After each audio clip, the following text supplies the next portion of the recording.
की नगरी काशी, जहां पर आपको धार्मिक कथाएं मिलेंगी, जहां पर आपको मंदिर मिलेंगे, लेकिन नहीं मिलेगा तो ऐसा केस जो आज हम आपको बताने वाले हैं। वाराणसी में एक ऐसा केस सामने आया है जिसने सभी के होश उड़ा दिए हैं। एक बीजेपी नेता की पीट पीट कर हत्या की जाती है, वो भी शराब के पैसे में लेन देन के मामले में।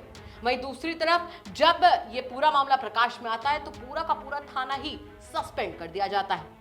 नमस्कार, बहुत स्वागत है आपका यूपी तक में। मैं हूं आपके साथ गौरांशी श्रीवास्तव। आप देख रहे हैं हमारा खास कार्यक्रम द बिग क्राइम स्टोरी।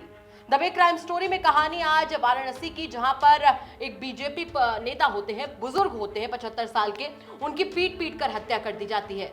इतना ही नहीं, बीच बचाव में उनका जो बेटा होता है, छोटा बेटा, उसको भी पीट पीट कर अधमरा कर दिया जाता है।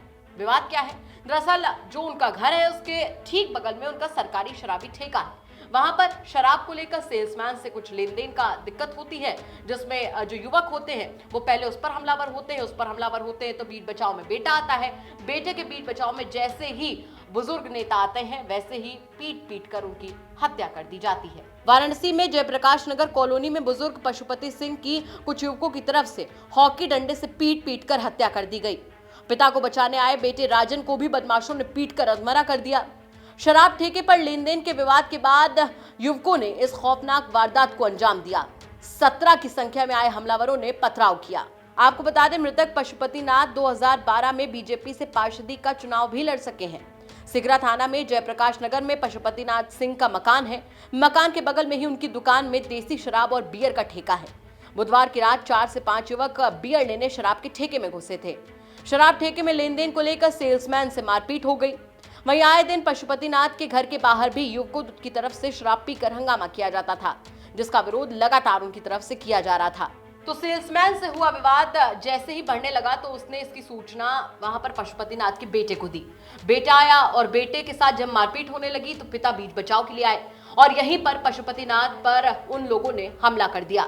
युवकों की तरफ से हमला किया गया और उनको इतना पीटा गया लाठी डंडों रॉड से कि उनकी यहां पर मौत हो गई। वहीं उनका जो बेटा है वो बुरी तरीके से घायल हो गया। उनके बड़े बेटे पूरे मामले पर क्या कुछ बता रहे हैं, चलिए आपको वो सुनवा देते हैं। कल शाम के 7:30 बजे मैं अपने कोचिंग में बच्चों को पढ़ा रहा था। उसी दौरान गेट पे आवाज़ हुई, मैं भाग के आया। कुछ लोगों ने कहा कि मेरे छोटे भाई को शराब ठेका पे लोग मार रहे हैं। मैं वहाँ दौड़ के गया। 3-4 लोग थे, उन्हें बैट से 2 बैट पीछे से 1-2 को मारा, वो भाग गए। इसके बाद मेरा एक पीछे मकान है जहाँ माता पिताजी रहते थे। पिताजी वहाँ छोटे भाई के यहाँ से भोजन लेके जा चुके थे। फिर वहाँ कोई दौड़ के गया और बताया कि चाचा राजन को कोई मार रहा है। पिताजी वहाँ से भागे भागे आए। इतने ही देर में जो 4 थे वो 40 की संख्या में हो गए और दोनों लोगों को घेर लिया। इस दौरान मैं कोचिंग के बच्चों को बाहर निकाल रहा था। महज 5 मिनट का समय लगा होगा। दोनों लोग लहूलुहान होकर पड़े थे। इसके बाद आनंद फानन में पहुंचाया गया सिंह मेडिकल, जहां से हालत गंभीर होने पर ट्रॉमा सेंटर रेफर किया गया पिताजी को, जहां चिकित्सकों ने मृत घोषित कर दिया। ये पूरी तरह से सोची समझी साजिश थी, जिसमें सेल्समैन को मिलाया गया। सेल्समैन ने कहा कि पहले राजन को बुलाओ, राजन आएंगे तो उनके पिता और भाई आ जाएंगे। मेरी जान बच गई। मैं कोचिंग ले रहा था उस समय, इस वजह से। वही मामला जैसे ही लाइमलाइट में आया वैसे ही यहाँ पर पुलिस वालों के होश उड़ गए। उनके होश फाख्ता हुए तो ऐसे में पूरा का पूरा थाना ही सस्पेंड हो गया। जी हाँ, 2 दरोगा से लेकर 9 पुलिसकर्मियों तक को सस्पेंड कर दिया गया। पूरे मामले पर पुलिस का क्या कुछ कहना है, चलिए आपको वो सुनवा देते हैं।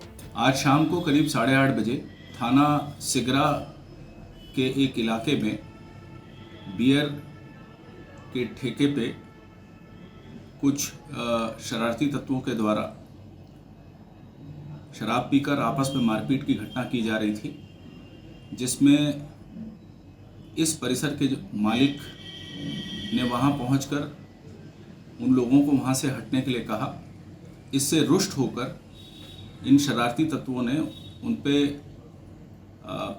हार्ड एंड ब्लंट ऑब्जेक्ट से हमला किया, जिससे 2 लोगों को सर पर गंभीर चोटें आईं और डॉक्टर्स के द्वारा इनमें से एक बुजुर्ग व्यक्ति, जिनका नाम श्री पशुपतिनाथ सिंह है, उनको मृत घोषित किया है।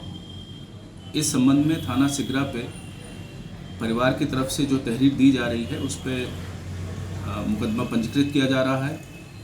5 टीमें गठित की गई हैं।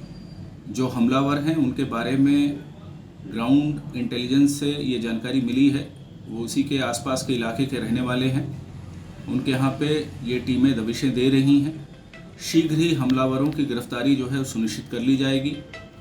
मौके पे किसी प्रकार की कानून व्यवस्था की स्थिति इस वक्त नहीं है। तो पहले एक बुजुर्ग बीजेपी नेता की हत्या होती है और जैसे ही मामला बढ़ता है उसके बाद में पूरा का पूरा थाना सस्पेंड कर दिया जाता है। लेकिन सवाल यहाँ पर यह खड़ा होता है कि क्या इस तरीके से एक्शन लेने से, यानी कि देर से एक्शन लेने से जो मृतक है वो वापस आ पाएंगे? परिवार को जो झेलना पड़ा है, अपने एक सदस्य को उन्होंने खोया है, क्या वो वापस आ पाएंगे? सवाल तमाम है, लेकिन इसका जवाब फिलहाल कुछ नहीं। इसी तरीके से हम क्राइम से जुड़ी तमाम खबरें आप तक लाते रहेंगे। आपका इस खबर पर क्या कुछ कहना है कमेंट करके जरूर बताइएगा। साथ ही अगर आपके आसपास के इलाके में कोई ऐसी घटना होती है जो कि क्राइम की एक वारदात साबित हो रही है तो आप हमें कमेंट सेक्शन में बताइए। हम उसकी तहकीकात करेंगे, तह तक जाएंगे, उसके बाद उसको खबर के तौर पर आप सभी के सामने रखेंगे। द बिग क्राइम स्टोरी में इतना ही। कल फिर से हाजिर होंगे। फिलहाल मुझे दीजिए इजाजत। नमस्कार।